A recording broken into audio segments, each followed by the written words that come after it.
L'évolution des prix de produits de base en République démocratique du Congo, en très frauduleuse, des ciments à Maluku. On en parlera dans cette édition Zoom Eco Live. Mesdames et messieurs, merci de rester fidèles et bienvenue à ce numéro qui débute avant tout avec les nouvelles en bref. On se retrouve juste après pour les détails. C'est parti.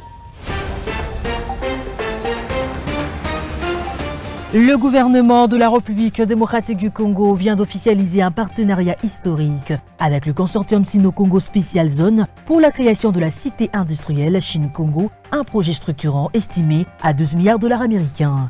Porté par la première ministre Judith Suminwa-Tuluka, ces chantiers s'inscrivent dans la vision présidentielle de transformation économique et d'extension de Kinshasa vers Maluku. La première phase couvrira 75 km² et abritera 1200 unités industrielles et devra générer jusqu'à 150 000 emplois directs et indirects.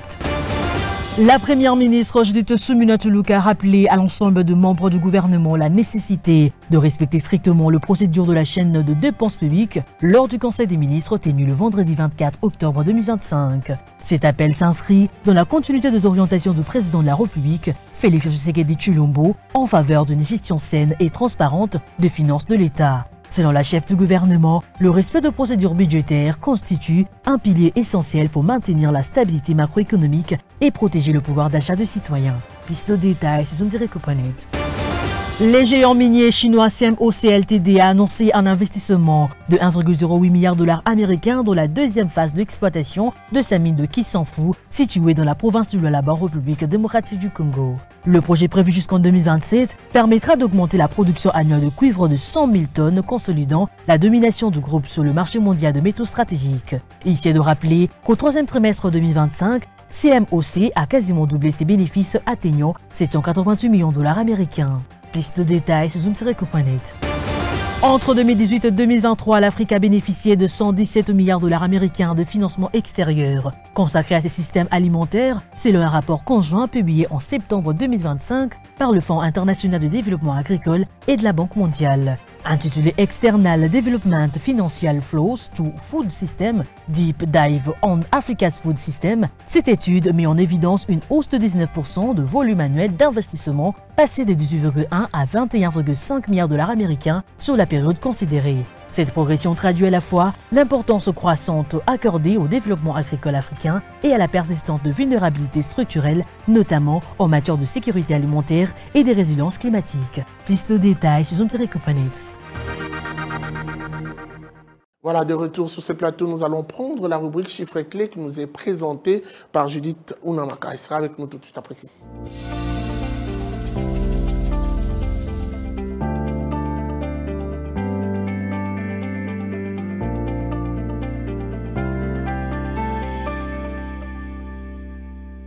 Judith Unamaka, bienvenue. Merci à vous. Alors avant qu'on ne parle de cette évolution de produits de base en République démocratique du Congo pour le mois d'octobre 2025, j'aimerais qu'on parle de l'évolution plutôt du taux d'échange en République démocratique du Congo. Qu'est-ce que l'on peut retenir? Voilà, concernant la réactualisation du taux de change en RDC, commençons donc par l'officiel où 1 dollar revient à 2226 francs, un franc CFA se change à 3,94 centimes et 1 euro s'altère à 2589 francs congolais. Maintenant, prenons le cas du marché parallèle, nous sommes focalisés particulièrement à Ndjili et dans ce lieu, 1 dollar vaut 2200 francs, un franc CFA se change à 3,00 centimes et 1 euro s'altère à 2200 francs congolais. Alors justement, revenons sur la thématique, dire de l'évolution des prix de produits de base en République démocratique du Congo pour le mois d'octobre 2025. À propos de l'évolution des produits de base en RDC, notamment en octobre 2025, le baril de pétrole s'est établi à 60,6 dollars américains, soit une baisse hebdomadaire de 6,5% en raison notamment du surplus d'offres mondiales, etc. Et par rapport à fin décembre 2024, ce prix est en baisse à hauteur de 18,6% et en glissement annuel de 14,8%. Et ce n'est pas tout, on ajoute d'autres produits miniers. On commence tout d'abord par la catégorie cuivre qui se négocie à 10 513,0 $ la tonne, en baisse hebdomadaire de 2,2%. Soit une variation par rapport à la semaine précédente, et en progression de 19,6% et en glissement annuel de 6,2%. On poursuit avec le cobalt qui se négocie à 35 418,0 $ américains la tonne, en hausse hebdomadaire de 3,5%, accru comparé à fin 2024. Il a accru d'abord de 47,3% et en glissement annuel de 48,4%. On poursuit avec l'or qui se négocie à 4 343,0 $, en progression hebdomadaire de 9,2%, accru de 64,6% et en glissement annuel de 63,3% au courant de cette échéance. J'aimerais, avant qu'on se quitte, qu'on parle également de l'évolution des produits agricoles. Qu'est-ce que l'on peut retenir durant la même période? À propos des produits agricoles, observés justement sur le marché international, on note que le prix du riz est fixé à hauteur de 235,9 $ la tonne. Comparé à la semaine passée, il baisse de 1,4% et le prix du blé est fixé à hauteur de 184,7 $ la tonne. Comparé à la semaine passé, il progresse de 2,5% et le prix du maïs se négocie à 155,5 $ américains la tonne et comparé à la semaine précédente, il a progressé de 1,1%.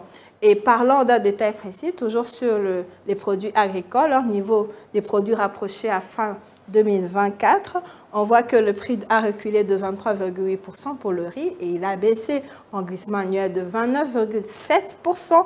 Et on chemine avec le prix du blé qui a reculé de 8,8%. En glissement annuel, il en baisse de 13,9%. Et il y a le prix du maïs qui en baisse de 7,8%. En glissement annuel, il progresse de 0,2% au courant de cette échéance. Merci beaucoup à vous, Judith Ounamaka. Vous étiez donc à la présentation des chiffres clés. Merci à vous, Guy. C'était un plaisir. Voilà, après elle, nous allons prendre cette fois-ci les dossiers du jour qui revient sur cette alerte lancée par le ministre du Commerce extérieur, Julien Paluku. Et pour en parler, nous recevons pour vous Gardy Diana qui sera avec nous tout de suite après ceci.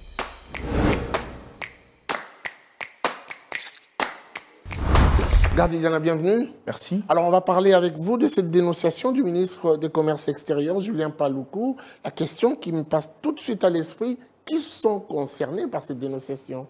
Alors, il s'agit ici, dans la lettre signée hier par le ministre du Commerce extérieur, Julien Paluku, on a indexé ici un opérateur, un transporteur qu'on appelle Booming, communément appelé Cibo, qui est un transporteur qui est cité à être à la hauteur justement de cette entrée frauduleuse de ciment, dont on parle de certaines marques, notamment la marque de ciment Dangote, qui serait en entrée frauduleuse au niveau de port de...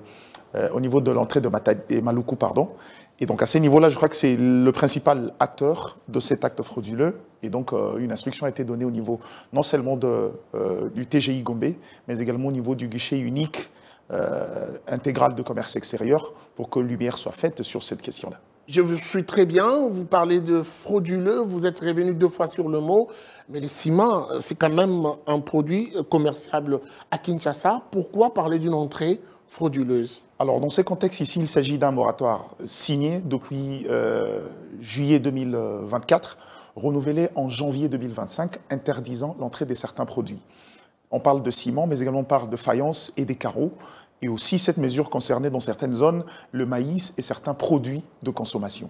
Donc, cette mesure-là interdisait dans l'idée de pouvoir faire du protectionnisme sur la production locale. C'est une initiative qui existe depuis et chaque opérateur économique a été saisi. Pour la nouvelle, en matière de ciment, il y a donc la société Safricode qui était parmi les sociétés qui ont reçu le mandat de pouvoir importer de produits à ces niveaux-là, mais qui ont été formellement notifiés sur l'interdiction formelle, parce qu'après on s'était rendu compte que finalement la demande pouvait être couverte dans la zone ouest et sud-ouest par le producteur local qui aujourd'hui subissait un peu le phénomène dumping. Donc c'est une interdiction formelle, mais que malheureusement le transporteur Booming a décidément violé, comme le constate sur la lettre du ministre du Commerce extérieur. Au regard du boom immobilier qui s'observe aujourd'hui à Kinshasa, la demande est forte. Ne pensez-vous pas que cette restriction peut déranger un tout petit peu les choses? C'est vrai que c'est la première des questions qu'on s'est posées, de savoir avec le boom immobilier, avec la forte demande sur le matière de construction, mais après, cette décision rassure le ministre. Ça ne nous amènerait pas à une pénurie? Non, le ministre Julien Paluku a rassuré, je crois que depuis la reconduction de ce moratoire en janvier 2025, avait assuré qu'il y avait des opérateurs. Pour des chiffres, puisque je sais que le chiffre c'est notre affaire, on a 3 producteurs de ciment dans la partie Congo centrale qui ont une capacité de production annuelle de 3 millions de tonnes de ciment. Ce qui veut dire que c'est des gens capables de couvrir la demande au niveau de la zone ouest et de la zone sud-est. Donc en gros, Il y a seulement une brèche qui a été laissée, le ministre l'a rappelé lors de sa dernière sortie, après avoir pris la mesure, c'est si jamais il y a une demande excédentaire, c'est alors qu'en matière de quotité, l'État congolais pourra permettre aux opérateurs qui auront fait la demande formelle au niveau du guichet unique intégral de commerce, pour que finalement un moratoire leur soit accordé pour leur autoriser d'exporter, mais tenant compte de la quotité des marges. Donc je parle tantôt des 3 millions de tonnes de ciment qui sont produits pour couvrir cette zone ici. Donc il n'y a aucune raison de pouvoir craindre. S'il faut ajouter également sur d'autres matières, depuis l'année passée, on produit les carreaux et les faïences ici avec l'aide de Saphir, qui est une société chinoise qui produit localement en RDC, grâce aux efforts du ministre lorsqu'il était à l'industrie. Donc je crois que la demande en interne peut être couverte. On revient sur cette restriction qui est au bénéfice de producteurs locaux. Mais dans quel état se trouvent-ils, ces producteurs locaux? Seront-ils à même de couvrir le besoin tel qu'il s'observe? Je crois que la mesure va beaucoup plus à l'avantage des opérateurs parce que, je vous rappelais un élément de contexte. Aujourd'hui, depuis quelques années, la société Dangote, le milliardaire nigérian, a installé une usine de production de ciment à Brazzaville. Généralement à Brazzaville, mais c'est pour viser le marché congolais. Et quand on vise le marché congolais, on va avec des pratiques déloyales, qu'on appelle généralement dumping. Ils préfèrent perdre des marges dans la commercialisation du produit, quitte à emmagasiner ou absorber les devises qui sont produits au pays, et ce qui fait qu'on se retrouve dans un contexte difficile. Un exemple, quand les ciments ici atteignent par exemple 10 $, le ciment Dangote était vendu à 7 $. Et vous connaissez le rapport qualité-prix, mais à ce niveau-là, la qualité-prix prime souvent dans la culture congolaise, ce qui faisait que la plupart des gens s'orientaient vers ces sociétés-là, qui du reste, en termes de système fiscal, bénéficiaient beaucoup plus à l'État voisin qu'à la République démocratique du Congo, tout en détruisant notre tissu économique. Donc, depuis un certain moment, ces sociétés dont je viens de faire allusion subissaient le phénomène dumping de la part de ces producteurs étrangers qui, malheureusement, lorgnaient sur le marché congolais. Et c'est dans ce sens-là qu'après étude, le ministre Paluku s'est rendu compte finalement qu'en termes de production, on peut couvrir la demande et donc il y avait nécessité de pouvoir sécuriser cette production qui a un lien direct qui permet de faciliter la notion de la croissance en interne. Je vais rester sur les rapports prix. Vous parlez de 7 $, 10 $, c'est clair. Le choix, quand il faut construire, on s'abat beaucoup plus sur le... Ce qui coûte moins cher. Ouais, justement. Ouais. Alors, quel est l'avantage aujourd'hui qu'on interdit à ce ciment d'intégrer la RDC pour cette zone ouest? Quel est le bénéfice direct pour la République? Le bénéfice direct, quand ils ne le font pas, ils détruisent 6 000 emplois de ces 3 sociétés dont je viens de faire allusion au Congo central, où depuis un certain moment, il y avait considérablement des pertes d'emplois à cause de la faiblesse de consommation et de la production, notamment de leur chiffre d'affaires qui descendait aux enfers. Il n'y a pas que ça. Et quand on en parle, j'ai parlé ici du système fiscal, ça veut dire que c'est des sociétés qui produisent chez l'État voisin avec un regard sur notre marché, qui pratiquaient de manière déloyale ce qu'on appelle le dumping, ça veut dire qu'ils détruisaient l'économie. Et donc, il était logique que l'État congolais puisse protéger la production locale parce que, je vous rappelle un élément essentiel, ce n'est que par la production qu'on peut résoudre certains problèmes et on saura tenir l'économie nationale. Au-delà de l'emploi, il y a également ce besoin de pouvoir protéger les capitaux de ceux qui ont décidé d'investir au risque d'engager le risque au pays, parce qu'un opérateur qui vient produire localement sans pour autant retrouver son chiffre d'affaires, c'est les risques pays que nous augmentons, et encore, ce qui a fait que depuis un certain moment, avant cette mesure, la durée de vie des sociétés chez nous était de 2 à 3 ans. Pourquoi? Parce qu'on arrivait sur un marché qui subissait le dictat et la loi, surtout des causes exogènes comme dont je viens de faire allusion, et finalement l'économie était presque dans un état de déliquescence, et cette mesure vient donc protéger et permettre à ce que les opérateurs en interne fonctionnent convenablement. Très bien, je reviens sur la mesure. Est-ce que cette restriction ne peut pas, à la longue, s'appliquer aussi sur d'autres produits, comme on le voit déjà avec le ciment? Si oui, lesquels? Je crois que je vous ai dit ici, cette mesure s'applique aussi sur d'autres produits. Par exemple, dans certaines zones, notamment la zone Katanga et la zone Kasaï, l'interdiction d'importation de maïs. Je me rappelle encore, en début d'année 2025, quand cette mesure a été également confirmée. Il y avait une crise. Il y a eu une rupture avec la Zambie qui a fermé ses frontières, mais finalement, après avoir expliqué, après échange, après discussion, on a trouvé un compromis. Ils ont fini par accepter cette mesure, mais c'est alors qu'on est parti sur l'approche de quotité. Chaque demande qui manque dans différentes zones, c'est alors qu'on faisait appel aux producteurs étrangers pour pouvoir éponger ou couvrir cette partie des demandes qui manquaient, parce que dans chaque pays... Quels sont les autres produits qui peuvent suivre justement Bon, à votre avis? Ça sera pas dit de manière directe comme ça. Il faut une évaluation, il faut savoir, est-ce que la quantité de production peut couvrir la demande locale, la demande interne? Si oui, c'est alors qu'on peut prendre cette mesure. Mais pour l'instant, je préfère m'apaisantir sur la plupart des produits. J'ai parlé de maïs, je parlais d'autres produits laitiers, notamment les céréales, dans la zone Katanga et Kasaï. J'ai parlé du ciment, j'ai parlé des faïences, j'ai parlé des carreaux à Kinshasa, parce que depuis un certain moment, la production locale est à même de pouvoir... Et donc, selon vous, cette instruction du ministère du Commerce n'a aucun inconvénient? Aucun. Ça fait, je rappelle que ça fait 2 fois. Il y a eu une première décision prise pour 12 mois depuis juillet dernier, renouvelée en janvier-février 2025. Ça voudrait dire que jusque-là, il n'y a aucune conséquence sur l'économie aérienne. Merci beaucoup à vous, Gardien. C'est à moi de vous remercier.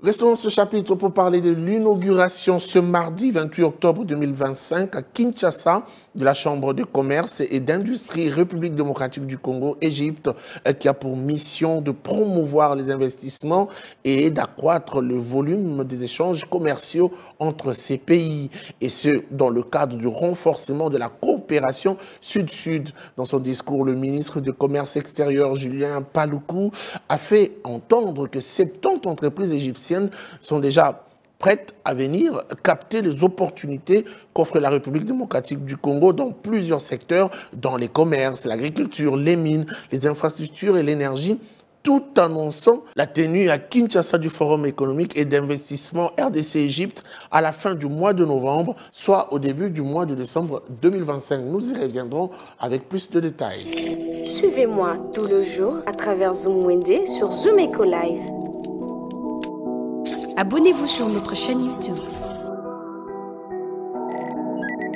Zoom Eco Live, la référence de l'actualité économique en RDC. Et puis après lui, nous allons prendre cette fois-ci Zoom Wednesday et le marché, nous allons le faire avec Naomi Gandé qui nous amène pour prélever les prix de produits de première nécessité. Nous allons donc suivre ce numéro, on se retrouve juste après pour la suite.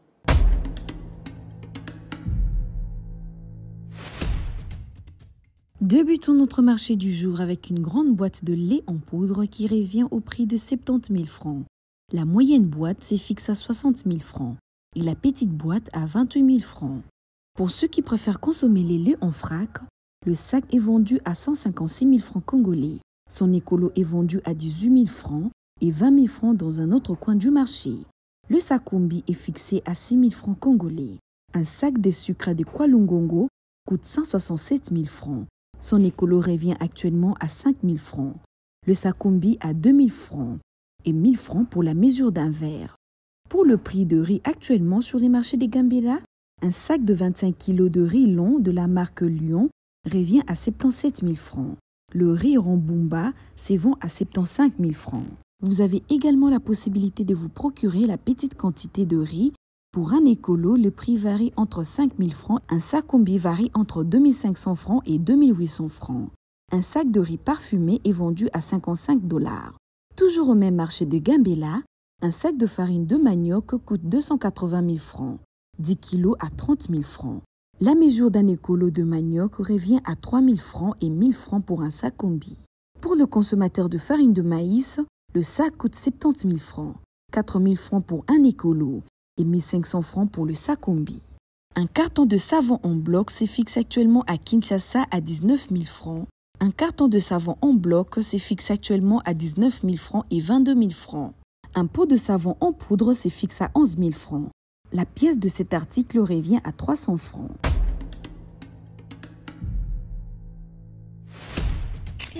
Les rendez-vous économiques, c'est dans l'agenda sur Zoom Eco Live. Abonnez-vous sur notre chaîne YouTube.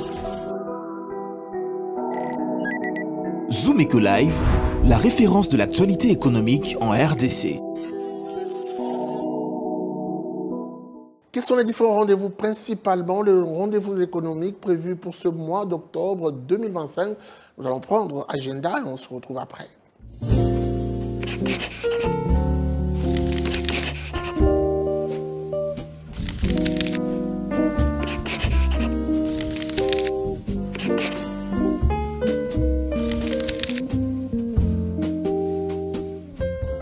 Bienvenue à À l'agenda, voici le rendez-vous économique. Le Forum économique sur l'assainissement durable de Kinshasa aura bel et bien lieu du 28 au 31 octobre 2025, avec comme mission d'enclencher et d'assurer le suivi de programmes économiques structurants de transformation de l'assainissement en moteur de croissance verte inclusive. À présent, la foire de l'éducation et du choix de carrière est prévue le jeudi 30 octobre 2025 à Kinshasa, au Centre culturel et artistique de Pays d'Afrique centrale. L'événement aura pour thème jeunesse et éducation, moteur de développement économique de la RDC. Et pour finir, la 5e édition du Forum de jeunes sur le climat se tiendra à Kinshasa du 30 octobre au 1er novembre 2025. Axé sur jeunesse, climat, biodiversité et entrepreneuriat vert. Merci de nous avoir suivis. Au revoir.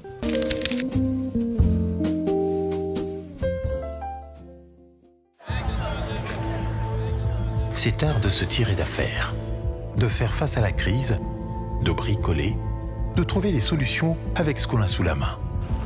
Un art dans lequel les Congolais ont développé un savoir-faire particulier. Article 15. Débrouillez-vous pour vivre.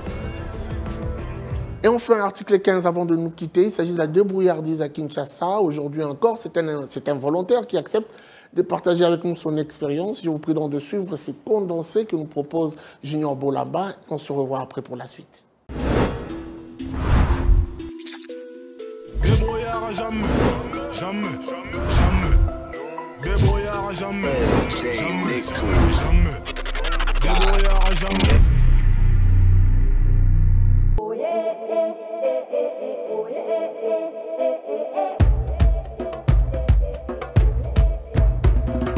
Ngai musala na salaka ya kolona ba pépinière ba jeune plante pour la kosunga population. To salaka unique pépinière. Après tozo kabolango, tozo tiaka na ba chasser. Ale soki komeli tozo tiango vente publique. To tiaka na ba prix ya bien. Muta sepeli asombi.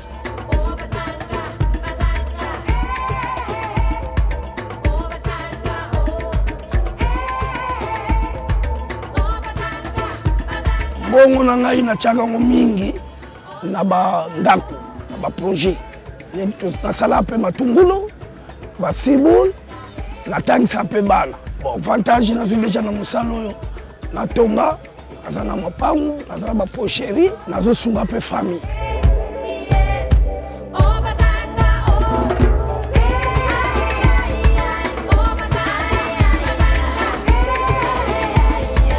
Tozangi matériel ya kosalela ba pépinière na ba semence pour la kosunga population. Faut ba pesa biso aide. Tozangi ba motopompe, tozangi ba estimanet ba machete, ba pioche pour la kokende kosunga pe batu mususu bazana ba mboka. Ba village netiki mwana, Ndembo, Songa, Kimpese, Luozi, Kasi.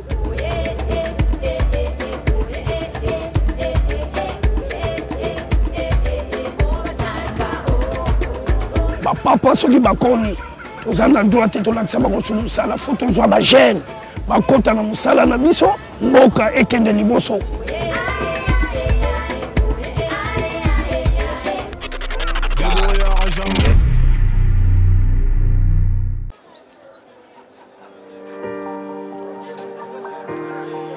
Dans les détails du marché, nous avons appris à vous connaître, à vous comprendre et vous apporter plus de lumière. Désormais, avec vous, c'est parti pour un voyage de rêve vers une destination meilleure. Ensemble, découvrons le civisme fiscal et la bonne gouvernance dans la gestion de la Res Publica grâce au décryptage de l'actualité économique du pays avec des chiffres clés. Avec une équipe de professionnels, découvrez le quotidien des Congolais en exclusivité à travers des dossiers et analyses approfondies. Zoomeco TV, la référence de l'actualité économique en RDC. Voilà, c'est ici que nous mettons fin à cette édition. Mesdames et messieurs, merci de l'avoir suivi. Et la suite, c'est sans doute au prochain numéro avec le même plaisir. Au revoir et à très vite.